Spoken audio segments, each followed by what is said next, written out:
Gonna go.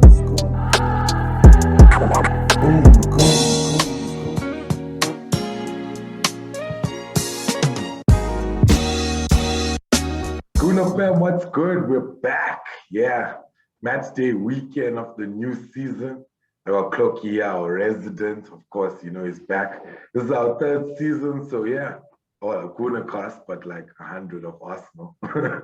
But yeah, first game, Brentford 2-0. Got Thlogi to give us what he feels about the game, and obviously just talk. We've been a lot to catch up on, but yeah, Thlogi, man. 2-0 defeat to Brentford, opening game away. What did you make of it?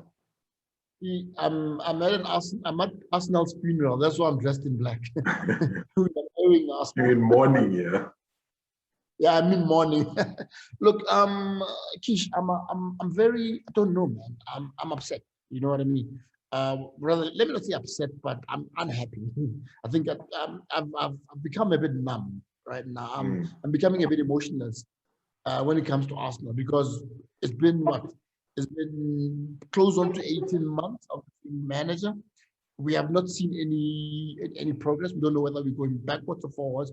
We watched the game against a newly promoted side, and we looked like the side that had been newly promoted. They really bossed us in midfield. They bossed us up front. Their defense was solid. We were not creating any chances. We were back to playing the ball sideways. We were not penetrating down the middle. Now, a lot of people have said, look, we need to give the manager a chance, right?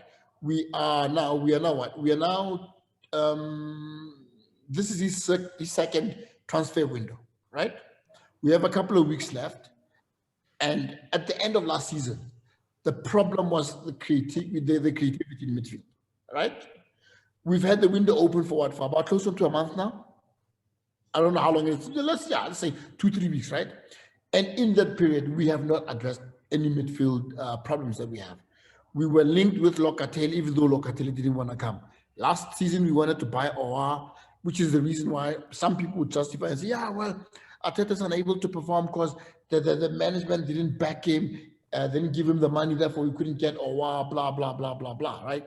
And here we are, Owa is available, much cheaper than he was last season. We have not made any move. We are back at, we're looking at Odegaard. Now, personally, I think it's 14 games in the league, 2 assists and 1 goal. Is he really worth the 50 million pounds that we want to part with? Is it not enough that we've already paid 50 million pounds for Ben White? And yesterday, Lokonga rather, looked more like a 50 million pound signing than Ben White. You understand what I mean? So for me, everything is starting to point to the manager. Now, the other, there's something that, like I said to you, on Friday when the game ended, I was a bit calm. Huh? Right? On Friday when the game ended, I was very relaxed. I was very chilled. I wasn't heartbroken. In fact, I was laughing. I called Kuma and I said to him, as someone that has always backed Arteta and said, give him a chance, I want to know how long you're willing to sit through this mediocrity before we move Arteta on and get someone that's going to sort out the club. Now, the question that I have, or that a lot of people raise, is if not, who are we going to get if we get rid of Arteta? Yeah. But I'm saying it's not working with Arteta. You understand? We'll deal with that problem when it comes, Are we saying we want to sit with Arteta and stomach Arteta and the lack of development that we see in the team and him destroying a lot of careers? I mean, if you think about it, Arteta is at the brink of, I think Saliba is coming across as a very strong young person, you know what I mean? But it's at the brink of destroying Saliba's career. Fresh as it is, he nearly, in my opinion, he was about to destroy Matteo Guendouzi. If Gabriel Martinelli stays at Arsenal, he won't become, and Arteta is still at the helm. Nothing's going to come out of his football career. It's just going to be an average player, like the average players that we have. Pepe was a bright prospect. He's become an average player. You understand what I mean? Lucas Torreira was a pit bull in midfield. He's nothing. He's nowhere to be found where he is. Talking about Torreira, we have a midfield problem. We know it. We all know it, right? I spoke about him not addressing the midfield position, during this transfer window. As soon as it opened, I mean, I can't believe that we were beaten to a player that we wanted at the end of last season by Villa. I mean, it's not like Villa have Champions League football to offer. What do they have to offer? How is it that we were saying we want Amy Buendia, Yeah. All talk was about Amy Buendia, right? The season ends. Do we get Amy Buendia? No, we don't. You understand what I mean? Yeah, no, definitely. Apart from Ben White, who is supposed to be, so basically we're getting replacements and backups. So Ben White's supposed to be a David Luiz backup or replacement, right? Lokonga is a backup midfielder for the future. That's why we bought him. He was supposed to be that. You know what I mean? Because my guess is as good as yours. That if Thomas was fit, then we would have started with the Thomas Xhaka midfield, right? Lokonga only played because Thomas wasn't fit. Yeah. We went for Tavares as a backup for Kieran. But the reality is what we can't be buying backups when your first team is not up to par. You first address the first team and then you look at the depth. You understand what I mean? So for me, I'm very disappointed with the management. I don't know what to say. I'm just processing everything you're saying. But you've said a lot, and it is all true, to be fair. But let's take it back. Yeah, you went from like transfers, but no, it makes sense. And that Lokonga playing, like if I want to take it back today, he was actually really good. I actually think he should be starting because he was doing something, but it was unfortunate. So if we go to the starting lineup, let's take it back to there, of Friday's game. First game in, fans are around. I thought it was a good lineup. I had Lacazette and Aubameyang in, but then you can talk about that. We don't know what's happening there. All are sick and stuff, but if you read between the lines, there's something not right there because this happened a few times last season, if we remember, where people just get pulled out of the lineup. But then we go full youngster frontline. Pepe, Martinelli, Balogun up, and Smith Rowe.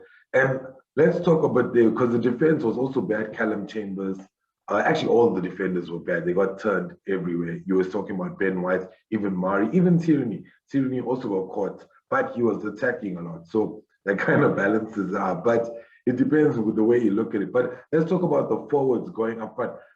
Were you a bit disappointed? Was it a bit shaky? Was it too much pressure on them? Because I don't want to be too critical of them, but there weren't any chances. There wasn't much movement. Smith Rowe was, you can talk a bit more. So what is your feeling on that? Youngs, that's our future, and we wanted to see them play, but, we kind of like held our breath there for a moment because they weren't as, as formidable as we thought. Oh, maybe Brentford were just defending well, but you can elaborate more on that. Look, there's a reason why I didn't want to speak about Monday's game. About Friday's game, because in my opinion, when I watched the game, and what happened in the game was pretty much a continuation of all the rubbish we saw last season.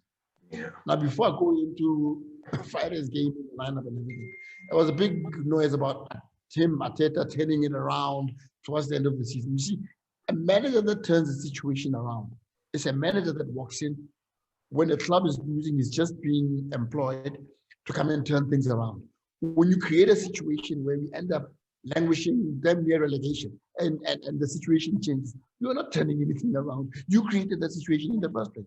You understand what I mean? I can say hands up to because Pep was losing and things turned around and he won the league. In this case, we were losing and it's not like turning the season around. We got Champions League football, or we got Europe, we got into Europe. We got nothing out of it. You understand what I mean? We turned it around. A little bit of pride. A little bit. Come on. We've been riding Invincible for way too long now. Way too long. I think maybe the sooner another team becomes invincible, the better. That way we can look beyond and start doing something meaningful. And I've said it before on a number of occasions. Now, coming to Friday's game, the defense was poor. Right? The defense was not there. Now, my first question is, I appreciate what you said about giving young stars a chance. Right? Now, for me, that starting lineup was pretty much saying to me, we think we deserve to win the game. because we're playing a newly promoted side. So we can afford to go in with those youngsters. You understand what I mean? Yeah. We never deserve to win the game. You have to work hard to win the game, right? Fine. I don't have a problem with Thlogi. I don't have a problem with Pepe. I don't have a problem with Martinelli, right? But for Frank, or in terms of him, Martinelli being included in the starting lineup on Friday was a bit of a problem for me. And I thought about it afterwards. Remember, Martinelli played in the Olympics, right? What that means is when Saka was back from Europe, from the Europa, and taking a break, Martinelli was still playing. And he also played in the Copa. I think he got selected for the Copa America. I'm not sure about the Copa. I know about the Olympics. Yeah. Right?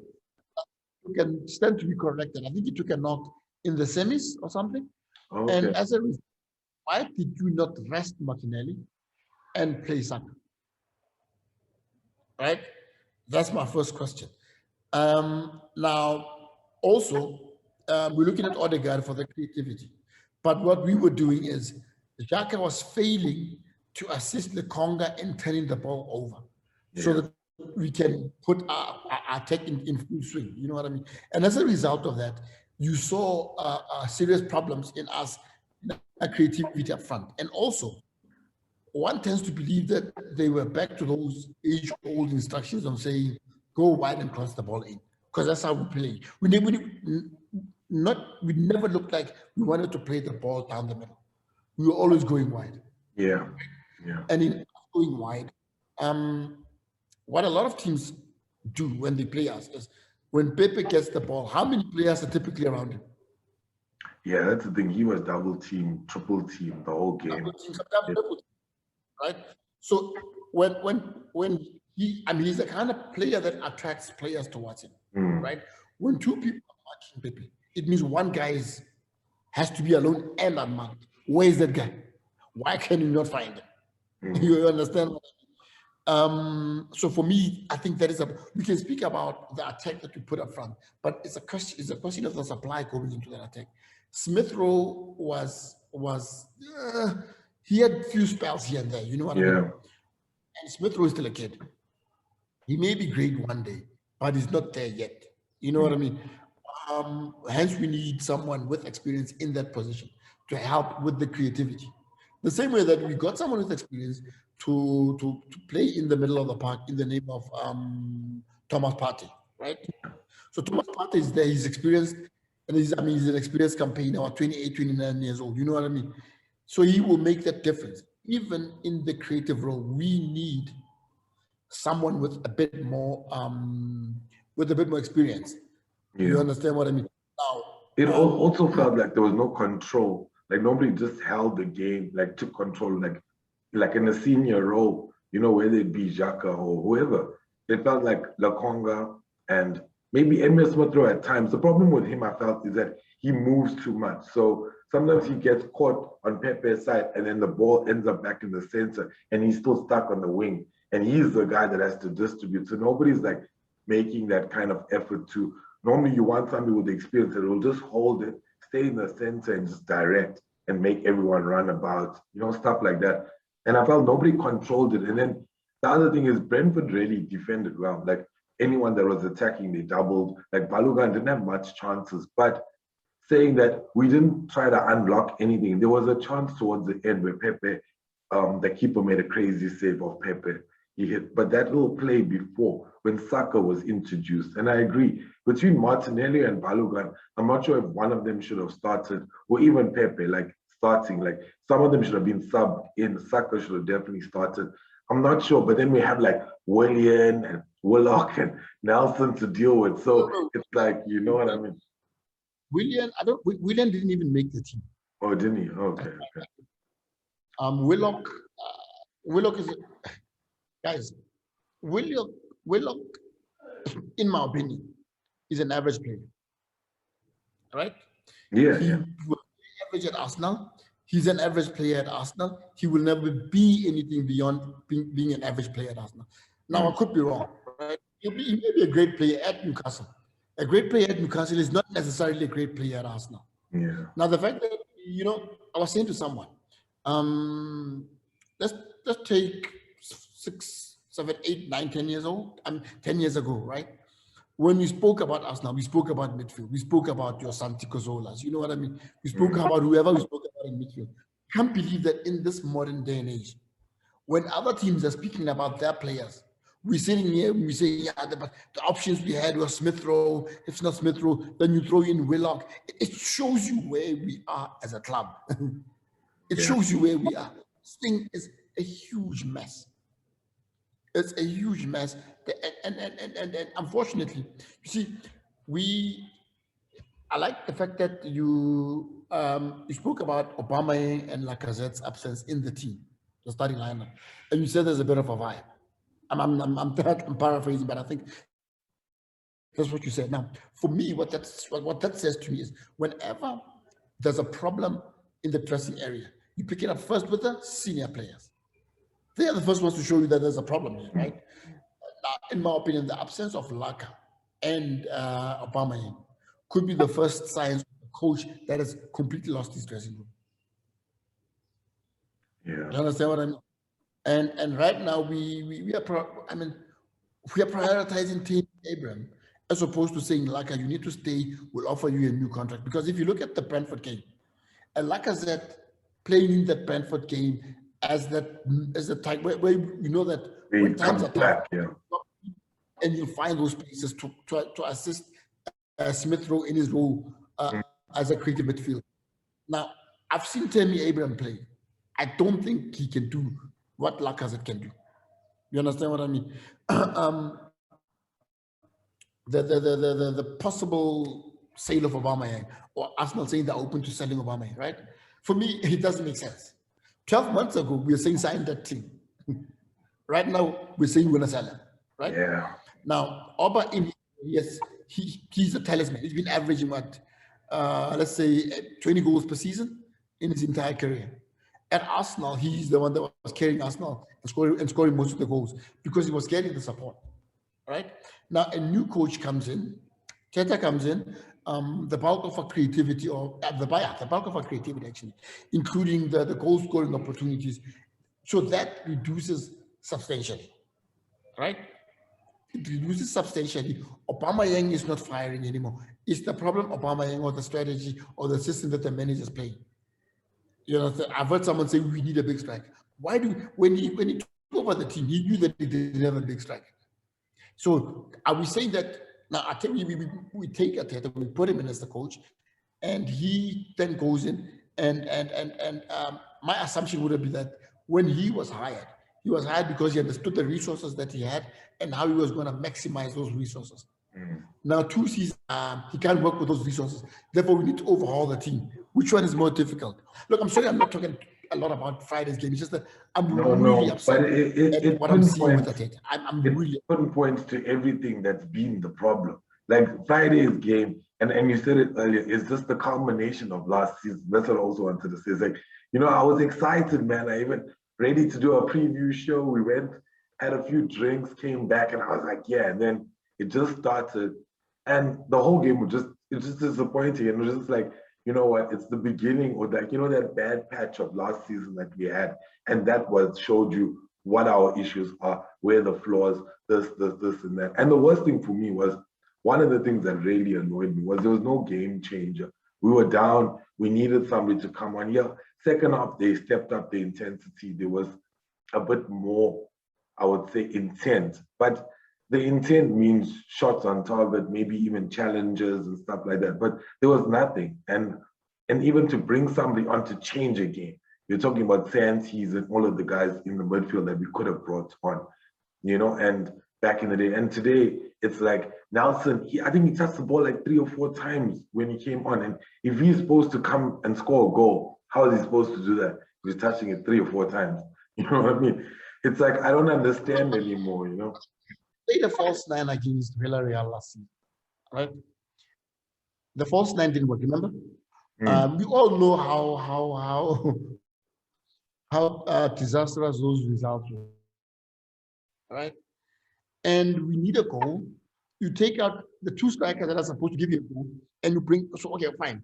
The Martinelli and the Balogun Saba kind of understood. In fact, what I would have done is I would have taken out Martinelli for Saka and keep Balogun, right? Why he sub Balogun for Martinelli for Reece Nelson, I still have no idea. And you want to push Pepe up front. You know what I mean? I think you even said, You're making yourself that in the group. For me, I don't know. Yeah, Guys, the guys are of ideas. So I was saying to Kumo, I'm playing the waiting game. When I say I'm playing the waiting game, basically what I'm saying is, for all those that have said, give him time, give him the money, you need to back him. I want to see how long they're willing to sit and watch this rubbish unfold. You understand what I mean? I'm willing to. I want to see how long it'll take for them to say, you know what, truth be told, this guy has to go. And the other thing I was saying to Kuma as well is that, you know what, until I see a change in how we play, forget seeing me in any Arsenal regalia. You can forget it. I'll wear what I call my normal civilian clothes. Because there's no way I'm going to wear this thing and subject myself to abuse. No, I can't. I'm not going to do that to myself. Yeah, it's been. He was saying, and I said to me, the club is bigger than Arteta, but the owners have to take ownership of this mess. And the owners are showing us that it's their club and they don't care about our feelings. So I'm not going to wear any Arsenal regalia. No, sorry, they're not going to get any free advertising from me. Especially because of free advertising, like I said, it's going to come with tons of verbal abuse. I mean, already, social media was just blowing up. My WhatsApp, people sending me messages. You know what I mean? And I'm part of another group of another WhatsApp group with football fans, predominantly. So that group is predominantly Man United. You can imagine what was happening in that group. You know? And they at the time of their life. Bruno Fernandes went and scored, and not Bruno, sorry, Pogba yesterday made 4 assists. So he joined, but I'm reading something right now. It says Pogba became the 7th player in the EPL history. And 5 are like Arsenal.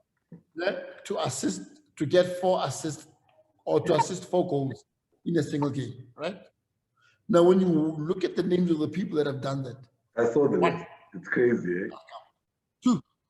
1, Antonio Arias. 3, Cesc Fabregas. 4, Emmanuel Adebayo. 5, Santi Cazorla. 5 ex-Arsenal players, right? Of the yesterday.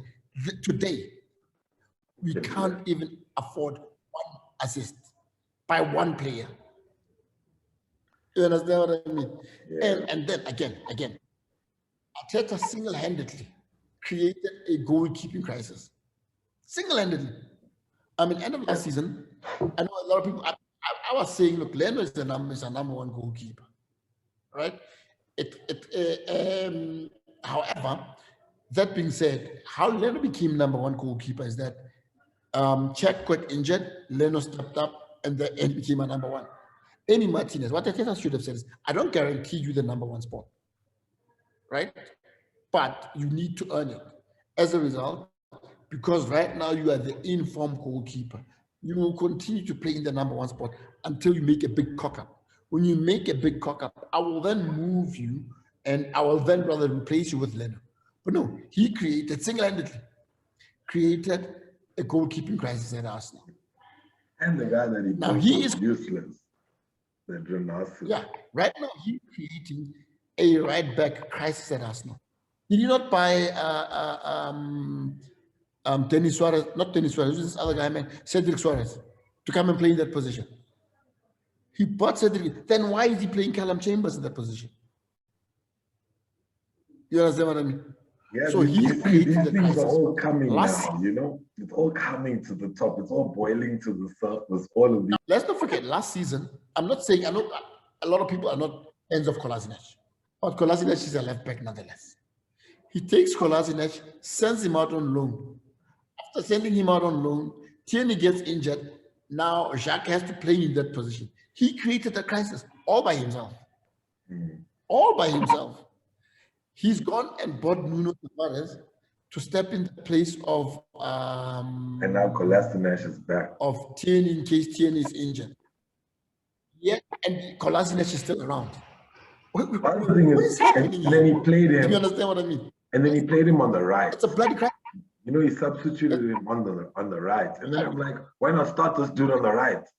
Like, we needed pace on the right the whole game. Callum Chambers had no pace on the right the whole game. So yeah, so Kish, for me, it's one crisis to another, and this is where lack of experience shows.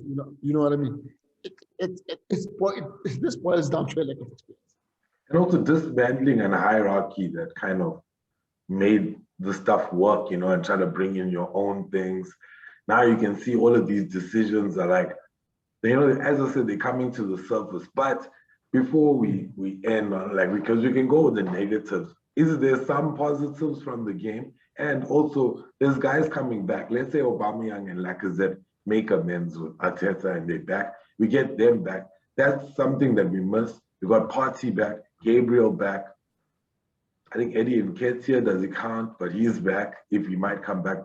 And then we still got the transfer market open. So was Brentford a wake-up call that we need, or, is there still a bit of hope or a bit of positives you can take out? Or is it actually it's time now? The morning has started. It's sad how when you mention the players that are coming back, you mention Eddie Nketiah. What difference is he going to make? He's shit. He's not good. It's not good enough for us now. You understand what I mean? So I'm not going to talk about him. You want me to draw positives from the weekend? I'll tell you the one from Saturday. The one positive out of that game, in my opinion, right, is that Arteta is getting closer and closer to being fired. That is the only positive. That was the first game of the season. It's actually ridiculous. It's crazy. But you see, first game of the season, né? But the problems that we have, and we still carrying problems that are exactly the same as the problems we had last season, right? The first game of the season, the issues that we had are exactly the same as the issues that were there during preseason. You understand what I mean? So we can't stand up and say it's the first game of the season. We look unprepared. The reality is we can say it's the first game of the season, but the 3 points is gone. We can't get back those 3 points. They're gone.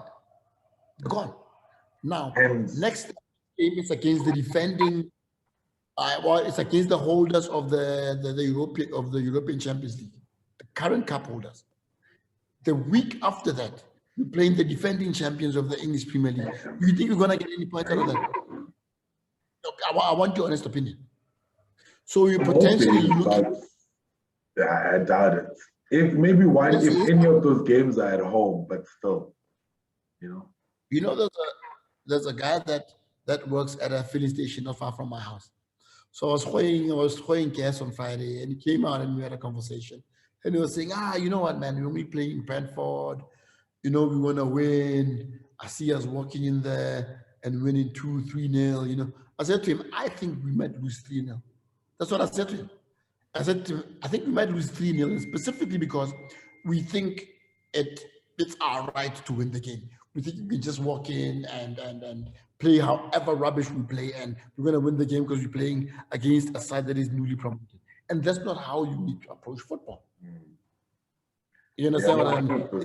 We couldn't even match the intensity at times. You know what I mean? It really was just dreadful what we watched. And again, the English like this thing. He's not ready for the league. The league is physical. He can't speak their language. Lakonga was playing for Anderlecht. He came in and looked more comfortable playing than Ben White, who's been playing in the Premier League. So what do we then say about readiness of the league? It's about how you apply your tactics as a manager. It's about the instructions that you give to players. I don't buy the story about you being ready for the league. I mean, really, you know what I mean? So, yeah. Okay. Lokonga, I'm not Lokonga, Ben White. I'm not going into Ben White that much. Do we really want to say that Saliba couldn't have done a better job? Or was he going to be as horrible as Ben White? You understand what I mean? Yeah. So a lot of questions to be answered, but I guess we can't answer them. The only thing we can do is speak about them and rant, because okay, what else can we do? It starts first game. This is how it begins, And as you said, we got Chelsea and City next. So it's just tough encounters all the way. And I think the next few games also, I think it's like Brighton, this and that. So, I don't know what we're gonna have in store.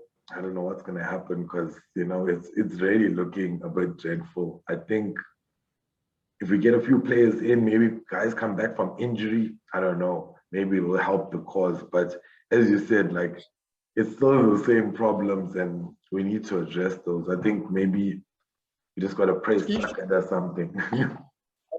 I know you guys. Some of you were speaking about Odegaard and blah blah Odegaard blah blah. There's blah blah that, and thinking that he wasn't that bad. Like I said, I think 14 games, 2 goals, 2 assists, and 1 goal. It's just not good. That is not 50 million pounds worth. Yeah, I'll take him at not 50 million pounds, like 30 million. Let's talk about players that have made an impact or that have made an impact when they joined the club. Look at Bruno Fernandes. Now, the impact that Bruno Fernandes had at Manchester United, rather, is it similar to the impact that Odegaard had at Arsenal? Yeah. Do we really think Odegaard is going to have that impact? In fact, I think maybe Arteta and Edu must be investigated. I think they're getting cut out of some of these deals. Corruption. That's the only. Zondo Commission. We need to bring them to trial. Yeah. Zondo. Yeah, but look, it's. I think for me, I'm gonna play the waiting game. I don't know. Look, I don't want my club to continue losing. But the reality, if we keep Arteta, we're not going to go anywhere. You know what I mean? We were told to trust in the process. Some of us believed and tried to trust in the process. But where I currently sit, there is nothing to look forward to. What process are we going to trust in when we can't see what the process is? We can't see what the progress is. You know what I mean? Oh, like this feels like those dying days of Emery and Wenger, This is how we were feeling back then. When it all went down. I think this is worse. Yeah, maybe the sack is coming. But for now, if they trust in him, he has to do something because, we can't be starting a season with 3 losses. That's like super back foot now. While Chelsea still coming with Lukaku, City's buying. We went 14 games without a win last year, and he was at the helm and nothing happened. So if he doesn't get fired after not getting up, think of it this way. It's possible that so that'll be, so 5 games is a possible 15 points. Right? Now, the only way we can salvage this is if because my suspicion is, or I expect us to lose against Chelsea, and I expect us to lose against Manchester City. Yeah. The question is the quantum of the loss. How big is the loss going to be? You understand what I mean? Yeah. After watching how Chelsea played yesterday, right? Now, for me, it's the only thing that can save him is if he wins the following 2 games after Chelsea and City. You know what I mean? Because if he does, you then have 6 points out of a possible 15. It's still bad, but it's not as bad as having 4 points out of a possible 15, or in reality having nothing out of a possible 15. Even if he just gets a draw, if he gets a draw at Chelsea and City, then gets the 6, 8.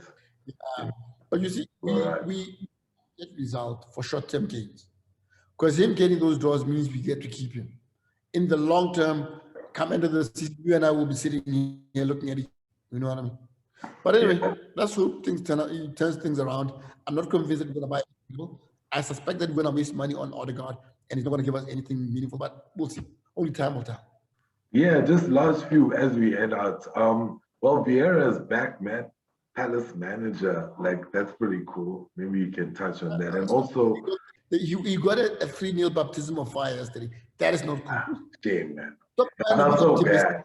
But it was Chelsea, The weather in Joburg this weekend shows you that there's nothing to be optimistic about. Yeah, man. It's just all around. All the Arsenal love is just getting killed in Premier League. Vieira getting chowed us. But so going into the last few weeks, is there a player you want to see us linked with?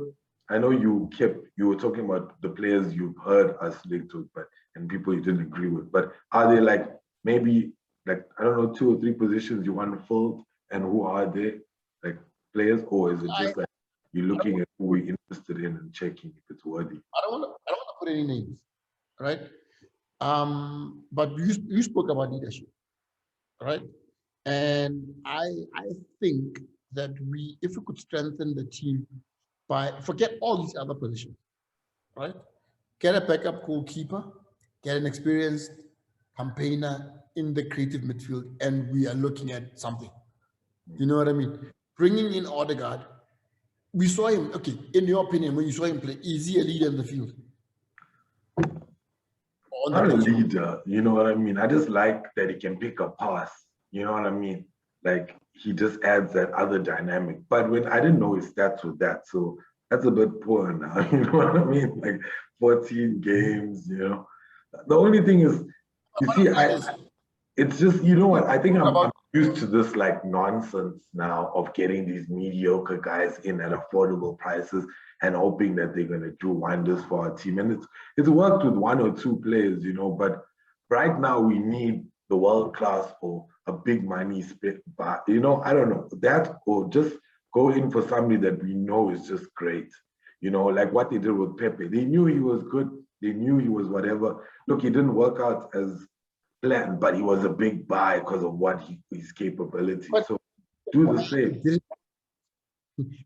We took Pepe, we put him in, but we didn't surround him with the kind of players that we knew playing.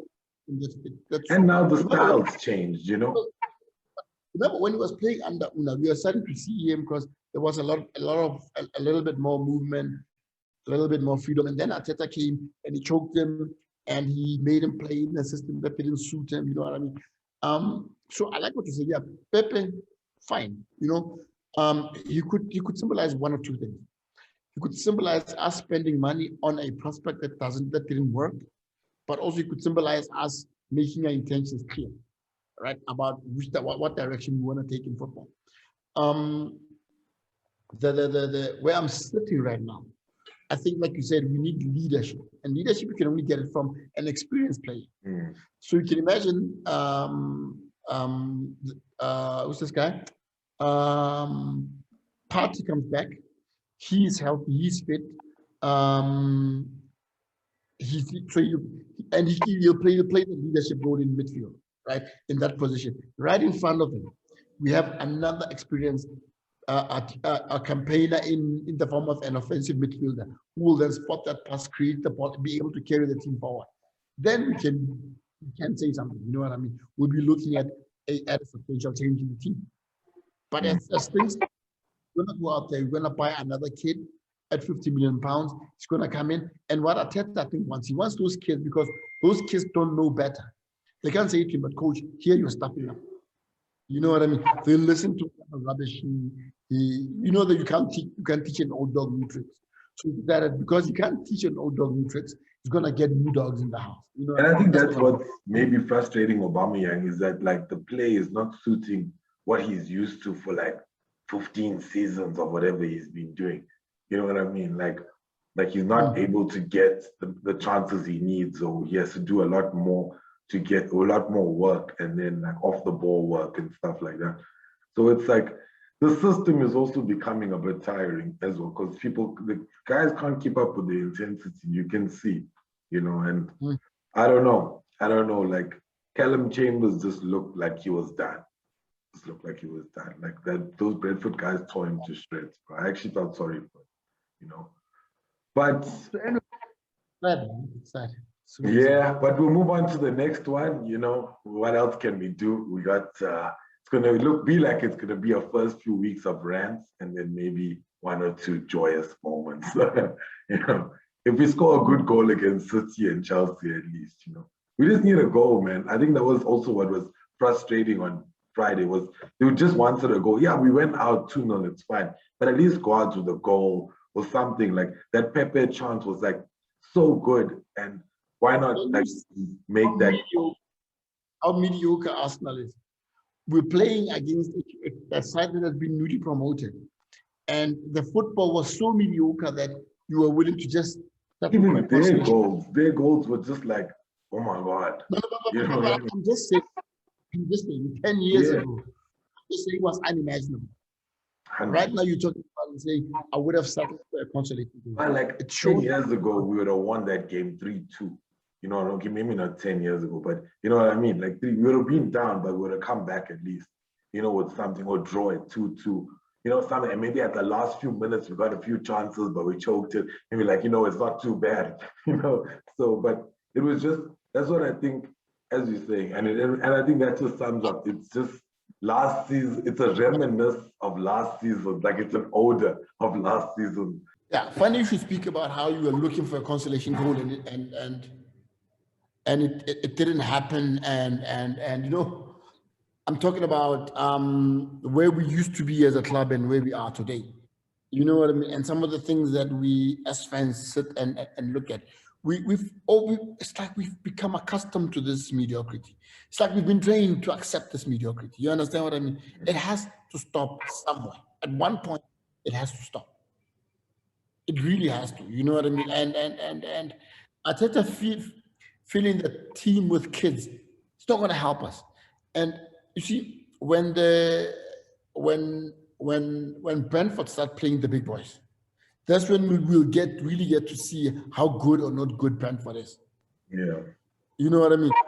And I was talking to my brother earlier on, and he's saying it's funny how we've moved from a top 14 to a top 16. I'm like, in the last 2 seasons, we've finished below top 6.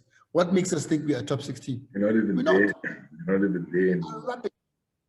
We are rubbish. That's what we are. We need to change. Something has to happen. If anyone is serious about this club, something has to happen. Either the Kronkers must sell, or the Kronkers must grow a set of kahunas and make serious decisions. You know what I mean? Yeah, I think those next few weeks of the transfer window are going to be key, because it looks like there's gaps that still need to be filled, and he needs to address it. Otherwise, he's done out here. And I think you told me on the phone Conte is available, so maybe they give him a call. I'm joking. Let me ask you a simple question. The gaps that you feel have to be addressed, were those gaps prevalent, or were they there last season? Yeah, I would say, well, the goalkeeper one, he kind of made, as you said, he made it happen. The right back one was always there last season, but he has 3 right backs that he's just chilling with. You know what I mean? Lokonga, he kind of sorted out. I think I don't know, we just needed just another attacking player, like a versatile-ish player, you know what I mean? And then someone with experience, No, but let's go back. Answer my question. Did we address the changes? I mean, did you address the problems that were there last season? Nah, Kidder's one. No, 1 or 2. Because Tierney, we did make. Now, if we fail to address the challenges that we had last season, right? If we failed to address those changes with the amount of time that he has had in the preseason and everything, what makes us think we're going to address it before the end of the transfer window? Because then what that is going to do is it's going to result in panic buying. And panic buying may translate into us buying players that are not going to fit the profile of what we need at the club, which is going to further exacerbate the problems that we have. Yeah. You understand what I mean? So that's what I'm saying. For me, the only logical thing to do at the moment is for Arteta to do the honorable thing and walk the plank. That's the only thing I think can save the club at the moment. Stanya. Let's go. But yeah, because he's stubborn. Hey? Because he's stubborn, he doesn't think he has to go. He doesn't think he's the problem. That's what. Listening to the press conferences and stuff like that. Before we go, the post-match conference. Was there a proper analysis of the game, a breakdown of where it failed? No, he was just like, we didn't do this right, we didn't do that right. This was a problem, that was a problem. Are those the signs of someone that understands the magnitude of the problem? Because for me, they're not. So that's what I'm saying. All he does is just that he knows he messed up. You know what I mean? He just doesn't want to say it on live TV. like hey, I shouldn't have put those kids all together at once. Maybe Ben White was not the right guy at the moment. It's one thing to know that you messed up. But what's more important is to know how you messed up so that you can address it. So he didn't explain to us how he messed up. And I think for me that even though Aubameyang symbolic of that question, he does that thing first. He was like, so do you think you needed Aubameyang? And like, he's like, no, it doesn't matter who we needed. who we had available. We're always going to be missing players. But I'm like, dude, you miss players through injury. Why? You miss players through... Can you tell everyone? You know? Everyone is back at... Why is Torreira out on holiday? I don't know. Torreira is a funny one. I know the stuff about his moms and stuff. You know, after that, he wasn't like... But he's like, that's the other thing. He's done. Like, even Guendouzi's like came and left. You know what I mean? Same with Saliba, came and left. You know, I was looking at the list of guys that he just loaned out. It's insane, you know? Kids, everything. So it's like he has a plan, and then that's what I also feel like with certain decisions he makes. He's so adamant on certain things, and then it plays out, and then it doesn't work out, you know? Goalkeeper, maybe right back, you know? Even like just Saliba, I suppose also maybe he wanted to be closer to home, but there has to be a time where he has to play in Arsenal. You know what I mean? No?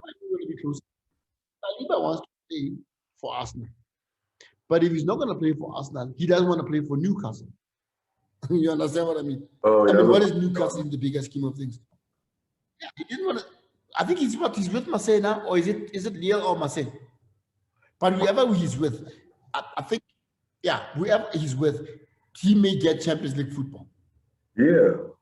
You know, we might get Champions League football, and we are sitting here wanting him to go to Newcastle. What is he going to learn at Newcastle?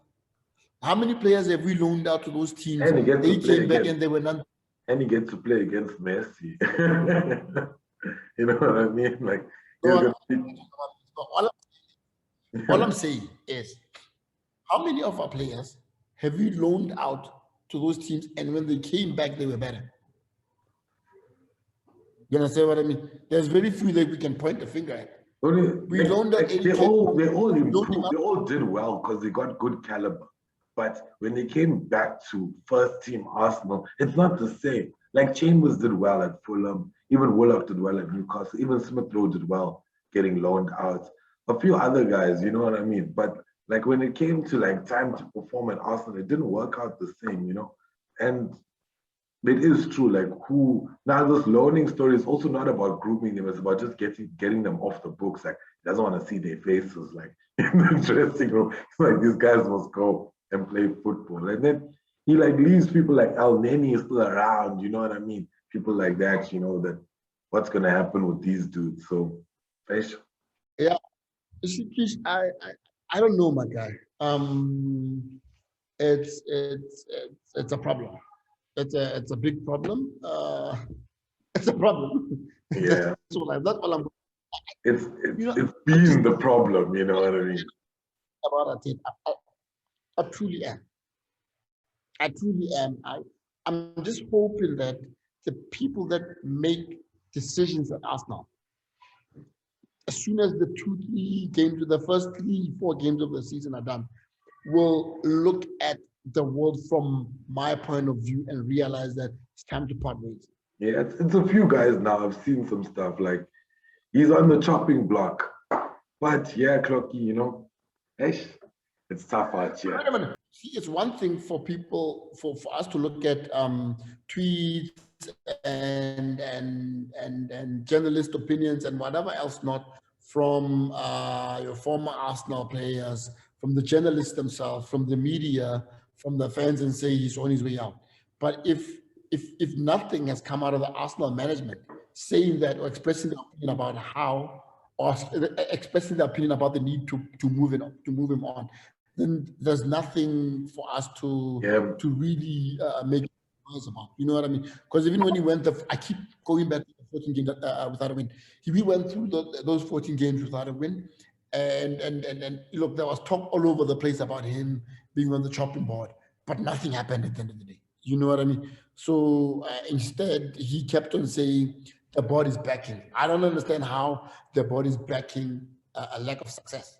Yeah. How the board is backing failure, rather. Let me put it. Well, I guess failure is a lack of success. You understand what I mean? So for me, until the message comes from the decision makers at Arsenal themselves, I won't really take anything to heart and say, yeah, we think that he's about to leave or whatever else not.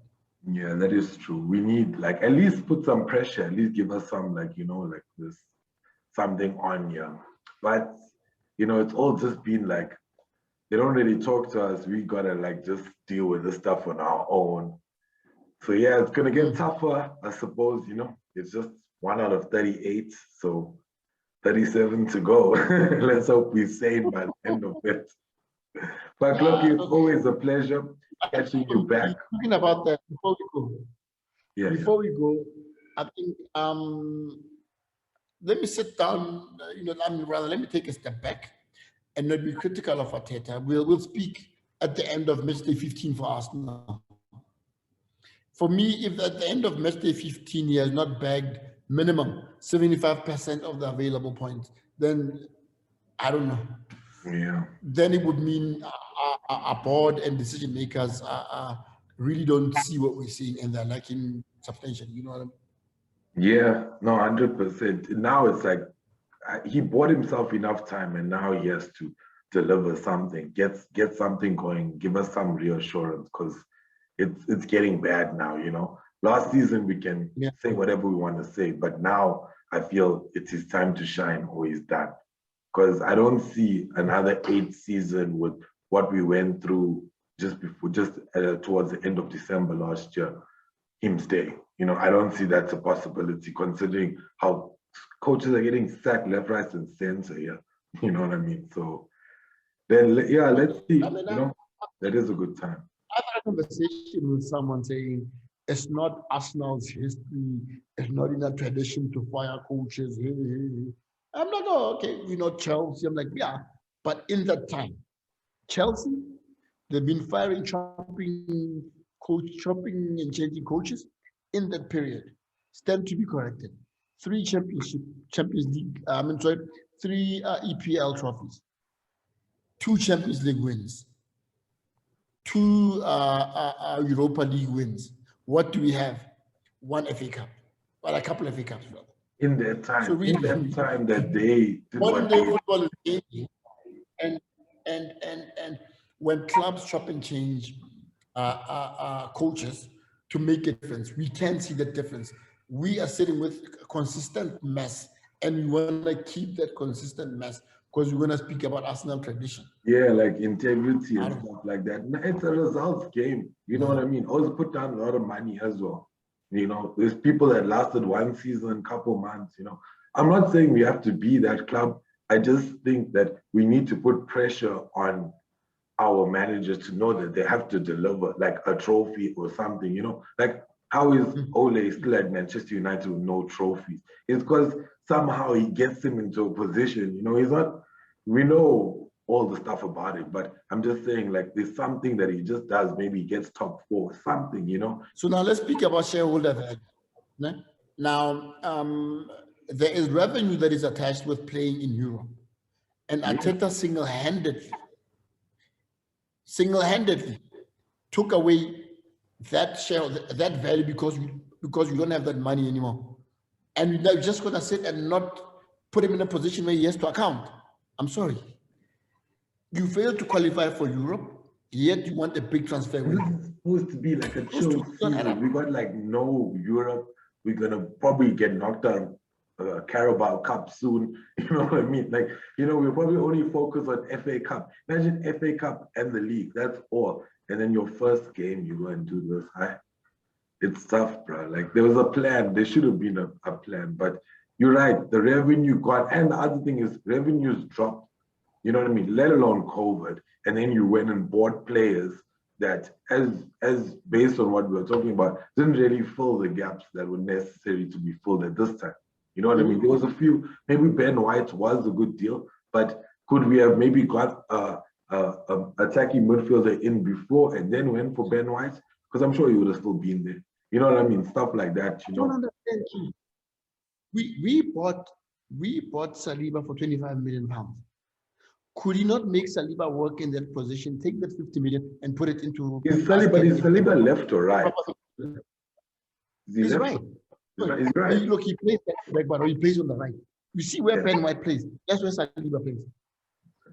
I also feel like that those Emirates transfers all got hurt when Arteta came. If you notice it, like everyone that Emery brought in, you know. I didn't want to say it. I don't want to continue saying it, but yeah, that's just my opinion. It's like the problem is it's like there's nothing to hide anything anymore. We can't hide it by goodness. You know, everything is just getting exposed. Even Tierney, we bought Tierney. Didn't we buy Kish? Wait a minute, didn't we buy Tierney and sent him out on loan at his club for one more season before he joined us? I think we did. And if that is the case, it means if that is the case, then to be corrected. I think that's what we did. And if that is the case, then Tierney is also an Unai signing. He's not an Arteta. So if that is the case, then there's only one good Arteta signing. But with Tierney, it's kind of hard not to play him because there's no other left back. Like it's collaboration. Yeah, but what I'm saying is, let's look at Arteta signings. If we look at Arteta signings, there's only one signing that we can talk about. That is Gabriel. Everything else has been a big mess. Yeah. Gabriel. Who else? Yeah, just Gabriel. Odegaard was part-time. Party. That was a good one. Oh yeah, party. And maybe I think Lokonga and Sambi are good. Oh, that's the same guy. Lokonga and Nuno. Yeah, it is. a good sign. You meant to play Sambi and Nuno. Yeah, I think they're going to be good signings. Look, we'll see Nuno, based on what I read, he can be very good going forward, but defensively, he can be found wanting, and he has a serious problem with concentration. Sometimes he'll just, there'll be that lapse in concentration that'll put us in the compromising position. But apart from that, I think we look good. Yeah, it's better than anybody else. When you're saying that to me, I'm assessing our defenders. I'm like, that's pretty much like Chambers, you know what I mean? Cedric sometimes. Like your Mustafis when they were there. It's like, at least this dude's faster than all of them, so it's better, But, Thlogi, it was a good one, disappointing game at the end of it, but yeah, we'll just wait, move to the next one and see. Thanks for coming on. You're actually the first guest this season, so yeah, it was a good one. Thanks, bro. And no, man, we'll talk, Machi. Take care. Yeah. Stay tuned, Match Day Review Show with Thlogi and Kish. It's going to cost SA. We out.